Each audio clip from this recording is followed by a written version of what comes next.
الحمد لله نحمده ونستعينه ونستغفره ونؤمن به ونتوكل عليه ونعوذ بالله من شرور أنفسنا ومن سيئات أعمالنا من يهد الله فلا مضل له ومن يضلله فلا هادي له ونشهد أن لا إله إلا الله وحده لا شريك له ونشهد أن سيدنا وسندنا وشفيعنا وحبيبنا ومولانا محمدا عبده ورسوله وبارك وسلم تسليما كثيرا أما بعد فأعوذ بالله من الشيطان الرجيم بسم الله الرحمن الرحيم يا نساء النبي لستن كأحد من النساء إن اتقيتن فلا تخضعن بالقول فيطمع الذي في قلبه مرض وقلن قولا معروفا وقرن في بيوتكن ولا تبرجن تبرج الجاهلية الأولى وأقمنا الصلاة وآتينا الزكاة وأطعنا الله ورسوله وقال الله تبارك وتعالى الذي خلق الموت والحياة ليبلوكم أيكم أحسن عملا صدق الله العظيم وصدق رسوله النبي الكريم ونحن على ذلك لمن الشاهدين والشاكرين والحمد لله رب العالمين.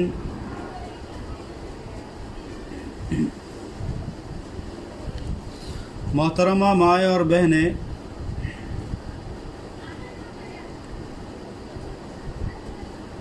اللہ تبارک و تعالیٰ کا احسان ہے کہ اللہ تعالیٰ نے ہم سب کو اسلام کی اور ایمان کی دولت سے مالا مال فرمایا.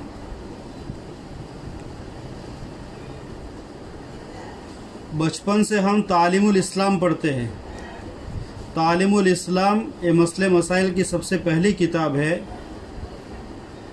جو مکتب میں قاعدے کے ساتھ پڑھائی جاتی ہے. اس تعلیم الاسلام کا پہلا ہی سوال ہے تم کون ہو، یعنی مذہب کے اعتبار سے تمہارا کیا نام ہے. یہ پہلا سوال ہے اور اس کا جواب ہے ہم مسلمان ہیں.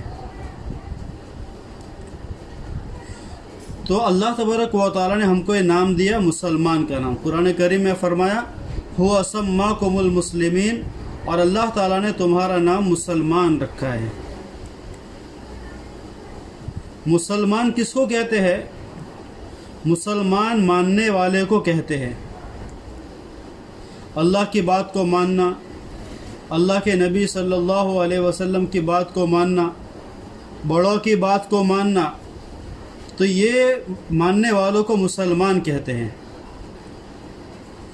تو دنیا کے اندر دو طرح کے لوگ ہیں، یا تو ماننے والے ہیں یا نہیں ماننے والے ہیں. جو ماننے والے ہیں وہ نبیوں کے طریقوں پر ہے، اس لیے کہ جو انبیاء کرام علیہم الصلاۃ والتسلیم تھے، جو نبیوں کی جماعت تھی، وہ اللہ تعالیٰ کی باتوں کو ماننے والے تھے. نبی کبھی بھی اللہ تعالیٰ کی نافرمانی نہیں کرتے ہیں. تو نبی یہ اللہ تعالیٰ کی باتوں کو ماننے والے ہیں. اور ایک جماعت شیطان کی ہے. شیطان کو اللہ تبارک و تعالیٰ نے کچھ احکامات دیے تو شیطان نے بات کو نہیں مانی. تو دنیا کے اندر دو طرح کے لوگ ہیں، یا تو انبیاء کرام علیہم الصلاۃ والتسلیم کی جماعت کے لوگ ہیں یا پھر شیطان کی جماعت کے لوگ ہیں. جو ماننے والے ہیں وہ نبیوں کے طریقوں پر ہیں کہ نبی بات کو مانتے ہیں، اور جو نہیں ماننے والے ہیں وہ شیطان کے بھائی ہیں، اس لیے کہ شیطان نے اللہ تعالیٰ کی باتوں کو نہیں مانا. اب کیا بات ماننی ہے؟ اللہ تبارک و تعالیٰ نے جتنے بھی احکامات ہم کو دیے قرآن کریم میں، وہ ہمارے نبی صلی اللہ علیہ وسلم کے طریقے کے مطابق ہم کو پورا کرنا ہے. اور جن چیزوں سے اللہ تعالیٰ نے ہم کو روک دیا ہے اس کو ہمارے نبی صلی اللہ علیہ وسلم کے طریقے کے مطابق ان برے کاموں سے ہم کو رک جانا ہے. اسی کو اطاعت کہا جاتا ہے. اطاعت یعنی ماننا. اطاعت بہت پسندیدہ چیز ہے. گھر کے اندر وہ بچہ زیادہ پسندیدہ ہوتا ہے ماں باپ کا جو ماں باپ کی بات کو مانتا ہے. تو وہ بیٹا اور وہ بیٹی ماں باپ کو زیادہ پسند ہوتے ہیں جو باتوں کو ماننے والے ہوتے ہیں. استاد کو وہ طلبہ اچھے لگتے ہیں، وہ شاگرد اچھے لگتے ہیں جو باتوں کو مانتے ہیں.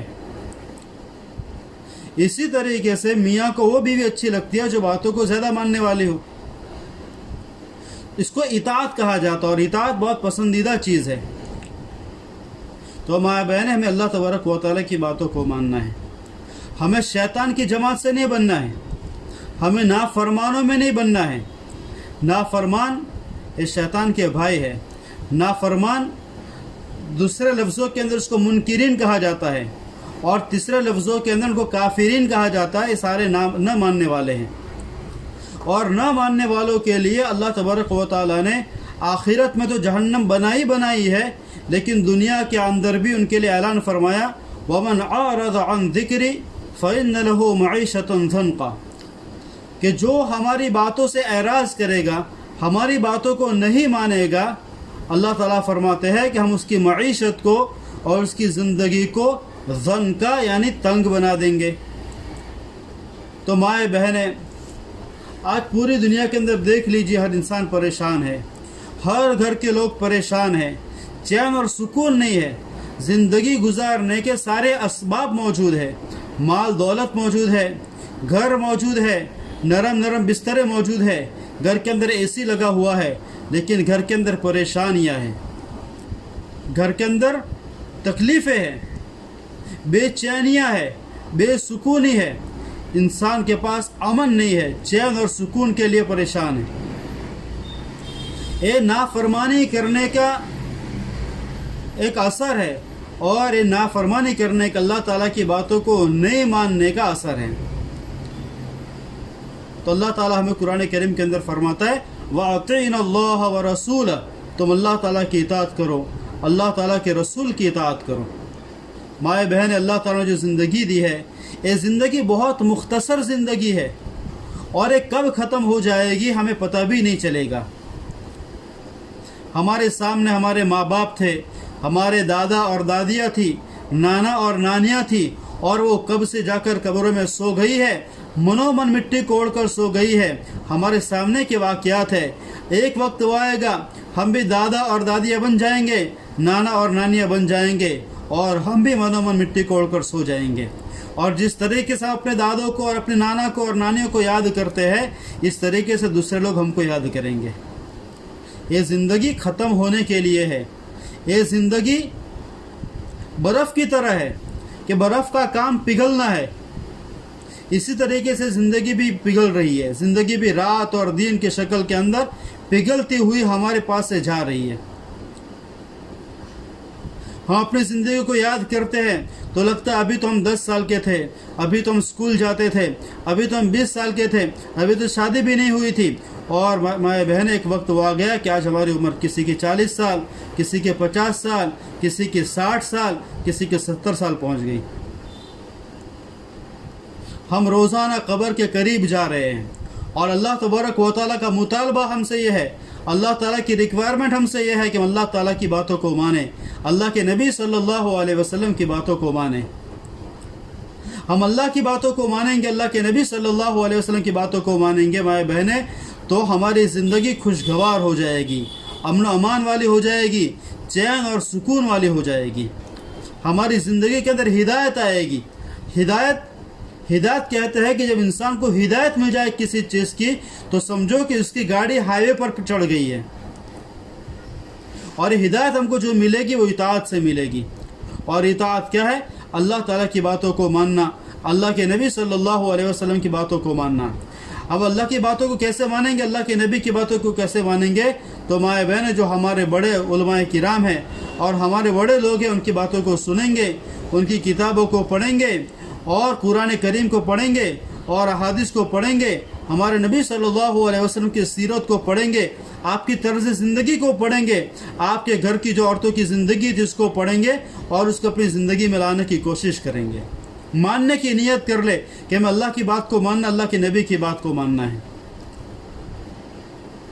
اور مائیں بہنیں، جو عورت کی زندگی ہے اے عورت کی زندگی، اسلام میں تو پھر فرمایا گیا ہے کہ عورت کہا، اس کو عورت کو کہا جاتا ہے کہ اس کو چھپانے کی چیز ہے، عورت ظاہر کرنے کی چیز نہیں، عورت چھپانے کی چیز ہے۔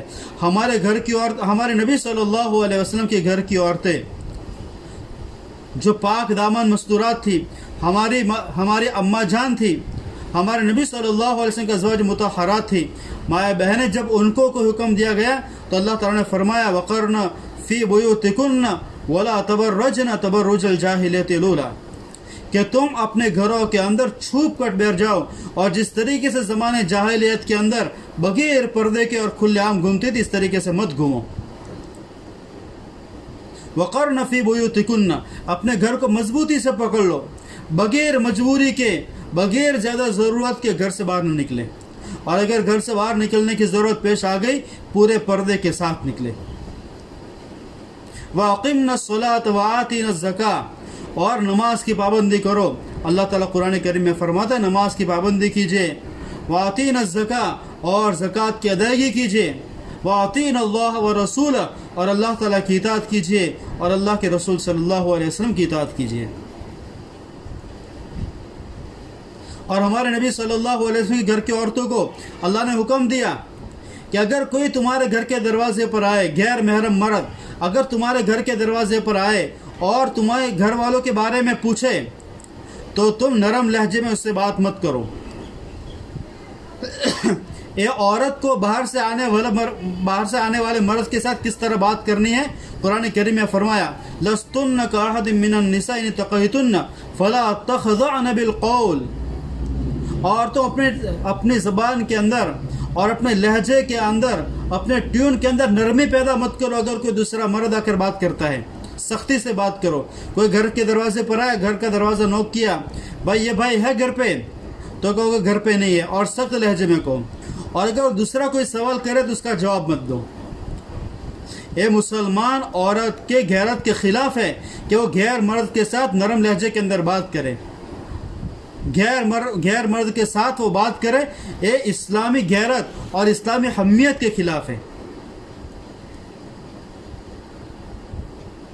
تو مائیں بہن ہم سے مطالبہ کیا جا رہا ہے کہ ہم اللہ کی باتوں کو مانیں، اللہ کے نبی کی باتوں کو مانیں، اور جو اطاعت کرنے والے ہیں وہ انبیاء کی جماعت ہے، اور جو اطاعت کرنے والے ہیں اللہ تبارک و تعالیٰ نے ان کے لیے آخرت کے اندر بھی جنت کا پروانہ سنایا ہے اور دنیا کے اندر بھی خوشگوار زندگی کا پروانہ سنایا ہے۔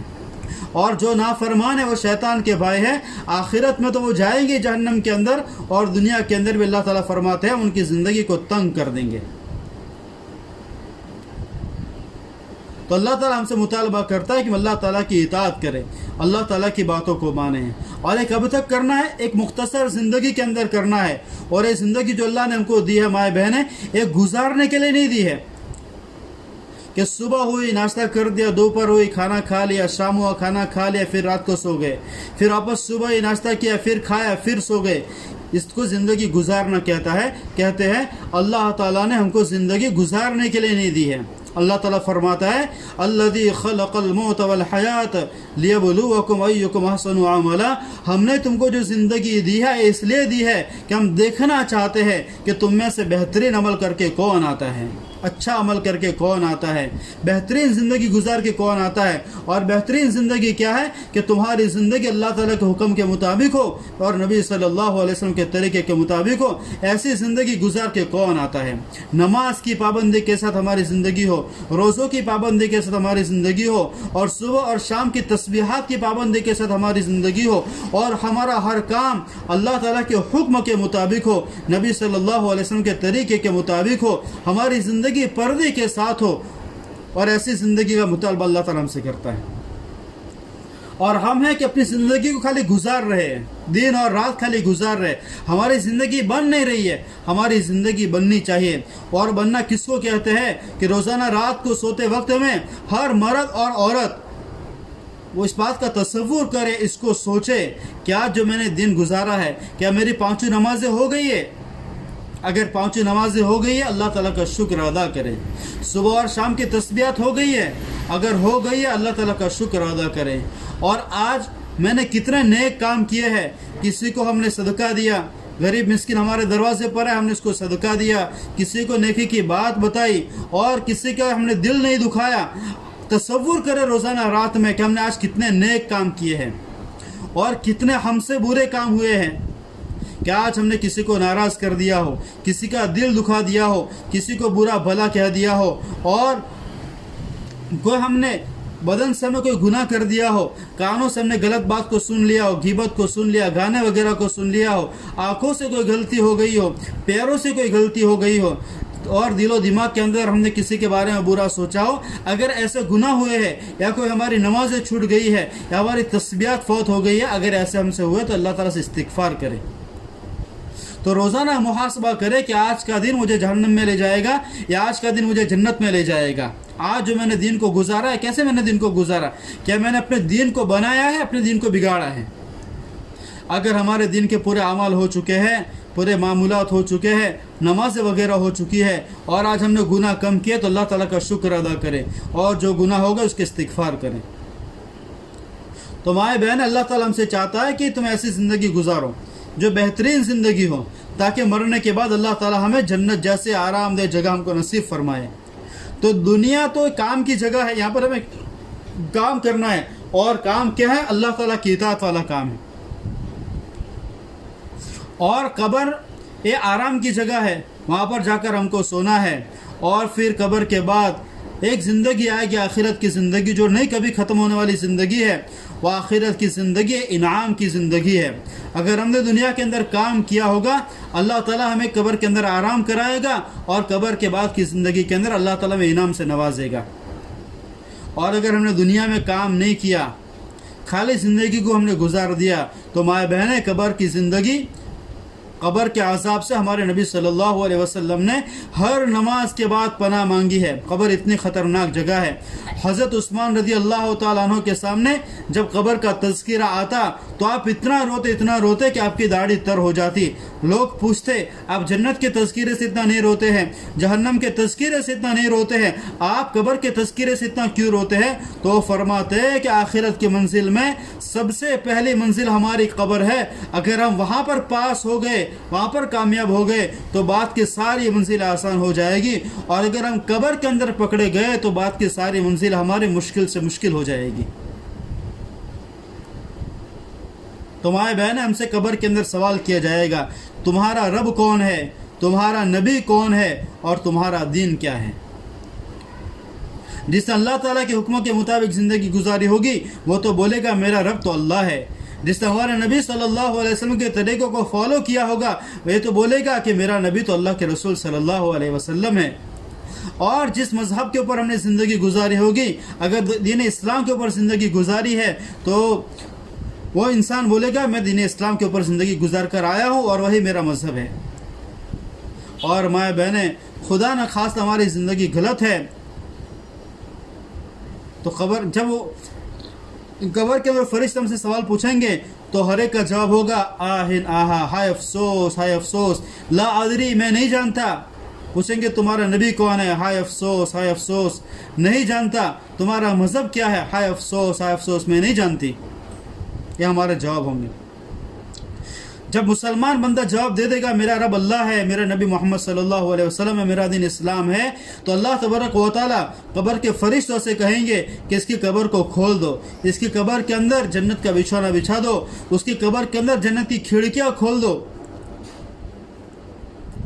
لیکن خدا نہ خواستہ ہماری زندگی غلط ہوئی تو مائیں بہنیں، جب ہم جواب دیں کہ آہ ناہا، میں نہیں جانتی، تو اس کے بعد اللہ تعالیٰ فرمائیں گے اس کی قبر کو تنگ کر دو۔ ہمارے نبی صلی اللہ علیہ وسلم نے اس کو مثال سے بیان کیا کہ جب قبر کو تنگ کیا جائے گا تو ایک پسلی دوسرے پسلی کے اندر اس طریقے سے گھس جائے گی جیسے کہ انگلیاں ایک دوسرے کے اندر ڈالنے سے گھس جاتی ہیں۔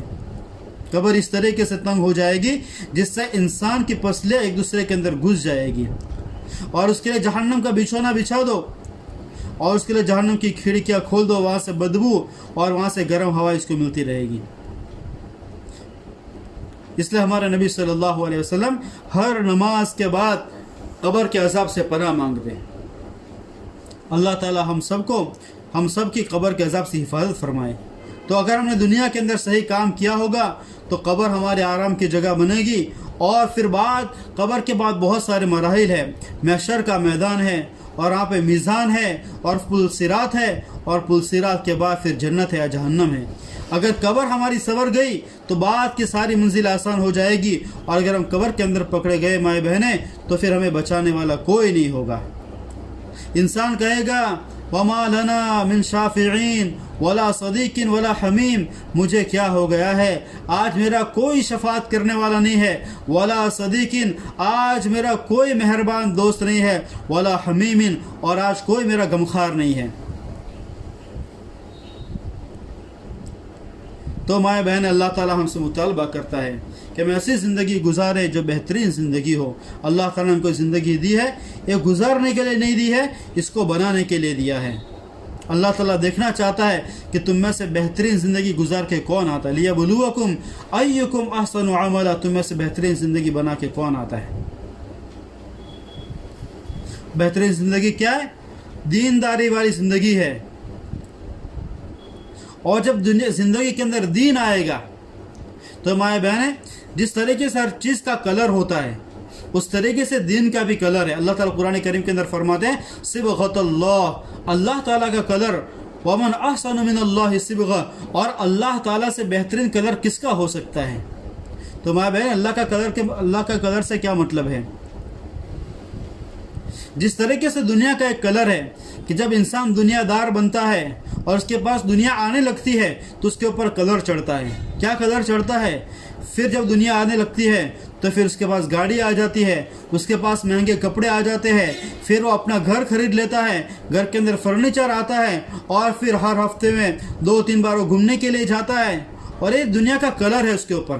جب دنیا آتی ہے تو دنیا اپنا کلر لے کر آتی ہے۔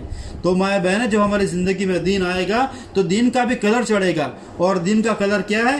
فرمایا کہ جب زندگی کے اندر دین آئے گا تو سب سے پہلے ہمارے زندگی کے اندر سادگی آئے گی، خواہشات نہیں آئے گی، فیشن نہیں آئے گی، ریا ختم ہو جائے گا، دکھلاوا ختم ہو جائے گا، اور ہماری زندگی کے اندر سادگی آئے گی۔ سادہ کھانا، سادہ پہننا، سادہ رہنا، سادہ پینا، یہ ہماری زندگی کے اندر آئے گا۔ سادگی نبیوں کی صفت ہے، اللہ والوں کی صفت ہے کہ وہ سادہ ہوتے ہیں، سادہ طبیعت کے ہوتے ہیں، سادہ کھانے والے ہوتے ہیں، سادہ رہنے والے ہوتے ہیں، سادہ پہننے والے ہوتے ہیں۔ تو ہماری زندگی کے اندر سادگی آئے گی، فیشن ختم ہو جائے گی، دکھلاوا ختم ہو جائے گا۔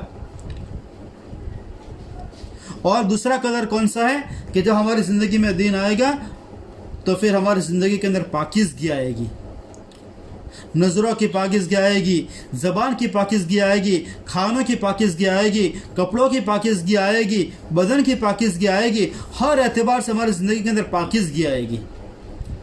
جو دیندار ہوگا اس کی نشانی ہے کہ وہ سادہ ہونا چاہیے، دیندار ہے تو وہ پاکیزہ ہونا چاہیے، اس کے کپڑے پاکیزہ ہو، اس کا کھانا پاکیزہ ہو، اس کی نظریں پاکیزہ ہو، اس کی زبان پاکیزہ ہو، اس کی ہر چیز پاکیزہ ہو۔ اور تیسری چیز فرمایا کہ دینداری کی نشانی ہے کہ اس کے اندر حیا اور پاک دامنی آئے گی، اس کے اندر حیا ہوگی، اس کے اندر شرم ہوگی۔ اور جو بے دین ہوگا وہ بے حیا ہو جائے گا۔ بے حیا یہ بے دین ہونے کی نشانی ہے۔ اللہ تعالیٰ فرماتے ہیں اذا لم تستحی فافعل ما شئت، کہ جب تو بے حیا ہو جائے، تیرے اندر سے شرم ختم ہو جائے، پھر تو جو چاہے کر۔ بے شرم آدمی کو کس کی پڑی ہوتی ہے؟ دیندار ہوتا ہے وہ شرمیلا ہوتا ہے، وہ با حیا ہوتا ہے، اس کی زندگی میں حیا ہوتی ہے۔ اور جو بے دین ہوتے ہیں وہ بے حیا ہوتے ہیں۔ تو مائیں بہنیں، ہم سے یہ چاہا جاتا ہے کہ ہماری زندگی پاکیزہ ہو جائے، ہمارے گھر کا ماحول سادہ ہو جائے، ہمارے گھر کے اندر حیا ہو جائے، ہمارے گھر کے اندر پاکیزگی آ جائے، اور ہمارے گھر کے اندر جتنے بھی رہنے والے وہ سارے کے سارے دیندار ہو جائیں۔ تو مائیں بہنیں، اس کے لیے دنیا کے اندر بہت ساری محنتیں ہو رہی ہے، اور اس محنت کے اندر ایک محنت ہے مستورات کی محنت۔ عورتوں کے اندر کس طریقے سے کام کرنا ہے۔ دیکھو، عورتوں کے کام کے بارے میں کہا جاتا ہے کہ عورتوں کا کام بہت نازک کام ہے، بہت نازک کام ہے عورتوں کا، اس سے اس کے اصول آداب بہت زبردست ہے۔ لیکن ضروری بھی ہے کہ عورتوں کے اندر دین کا آنا بہت ضروری ہے، مستورات کے اندر، گھر کے اندر دین کا آنا بہت ضروری ہے۔ ایسا کہا جاتا ہے کہ مرد کتنا بھی بڑا اللہ کا ولی ہو جائے لیکن اس کی دینداری گھر کے چوکھٹ تک ہوتی ہے، لیکن اگر مستورات کے اندر دین آ جائے، عورتوں کے اندر دین آ جائے تو وہ نسلوں تک دین چلے گا، نسلوں کے اندر وہ دین سرایت کر جائے گا۔ اس لیے ماں بہنیں فکریں کی جاتی ہے کہ ہماری مستورات کے اندر، ہماری ماں بہنوں کے اندر دین آ جائے اور ان کی زندگی کے اندر دینداری ہو۔ تو سب سے پہلے کیا ہے کہ نماز کی پابندی کرے اور پردے کی پابندی کرے، اور یہ ہے کہ گھر کے اندر تعلیم کو زندہ کرے۔ گھر کی تعلیم، یہ بے دینی کے اور بے حیائی کے جتنے بھی سوراخ ہمارے گھروں کے اندر ہیں وہ سارے کے سارے گھر کی تعلیم سے ختم ہو جائیں گے، وہ سارے کے سارے بند ہو جائیں گے۔ ہمارے گھروں کے اندر بے دینی جس راستے سے آ رہی ہے، ہم گھر کے اندر تعلیم کریں گے تو بے دینی ختم ہو جائے گی، بے دینی کے راستے بند ہو جائیں گے۔ اس لیے جب بھی جماعت آتی ہے ہمارے یہاں پر اور اوپر جب ہم مشورہ کے اندر جاتے ہیں تو وہاں پر بہت زیادہ زور دیا جاتا ہے کہ گھروں کے اندر تعلیم کو زندہ کریں۔ فضائل اعمال کی تعلیم ہے، فضائل اعمال کی تعلیم کو کریں۔ جب کانوں کے اندر ہر چیز کے فضائل پڑھیں گے، نماز کے فضائل پڑھیں گے، ذکر کے فضائل پڑھیں گے اور قرآن کے فضائل پڑھیں گے تو مائیں بہنیں، ہمیں جب انسان کسی چیز کے فائدے کو دیکھتا ہے تو اس کا عمل کرنا آسان ہو جاتا ہے۔ تو گھر کے اندر تعلیم کو زندہ کرے۔ اور یہ ہے کہ بہت ٹائم سے ہمارے یہاں پر یہ ہفتہ وار اجتماع بند تھا، تو اللہ کے شکر سے آج تک واپس اجتماع شروع ہو گیا ہے۔ تو ہر اتوار کو ہمارے گاؤں میں کسی نہ کسی گھر کے اوپر یہ مستورات کا اجتماع ہوگا، تو سارے مائیں بہن اس کے اندر جڑنے کی کوشش کریں، دوسروں کو بھی اس کی دعوت دیں، فون کے ذریعے سے یا کوئی راستے میں ملتا اس کے ذریعے سے، یا آس پڑوس کے اندر جو مستورات ہیں ان کو جو دعوت دے کر اس اجتماع کے اندر پہنچانے کی کوشش کریں۔ اب اگلی دفعہ کہاں پہ اجتماع ہوگا اس کے بارے میں انشاءاللہ تعالی مسجد کے اندر مشورہ کر کے بتایا جائے گا۔ اور اگر آپ کے اندر سے کوئی ماں بہن اس بات کے لیے تیار ہے کہ ہمارے گھر پہ اجتماع ہو، ہمارے گھر پہ تعلیم ہو، تو اس کے لیے ابھی سے نام لکھا دیں۔ اور دوسری بات یہ ہے کہ جس کسی کے گھر پر بھی تعلیم ہو اور اجتماع ہو، وہاں پر کسی چیز کا بھی اکرام نہ کیا جائے، خالی پانی کا اکرام کیا جائے، چائے وغیرہ نہ بنائی جائے، کوئی خرچہ نہ کیا جائے۔ اس کی وجہ سے نقصان یہ ہوتا ہے کہ جو مالدار ہوتے ہیں، جو پیسے والے ہوتے ہیں، وہ تو گھر کے اندر کھلا دیتے ہیں، لیکن پھر جو غریب گھر کے لوگ ہوتے ہیں وہ اپنے گھر پہ اجتماع کرنا چاہتے ہیں، لیکن پھر دیکھتے ہیں کہ 200-300 روپے کا خرچہ ہو جائے گا، اس کے لیے پیچھے ہٹ جاتے ہیں۔ اس لیے ایسے کسی قسم کا خرچہ نہ کیا جائے، صرف پانی کا اکرام کیا جائے۔ تو اللہ تعالی ہم سب کو کہنے سننے سے زیادہ عمل کی توفیق نصیب فرمائے، اور جو کچھ غلطی کہنے سننے میں ہوئی ہے اللہ تعالی ہم سب کو معاف فرمائے۔ مختصر دعا کر لیں۔ بسم اللہ الرحمن الرحیم۔ اللہم صلی علی سیدنا مولانا محمد وعلی آل سیدنا مولانا محمد وبارک وسلم علیہم۔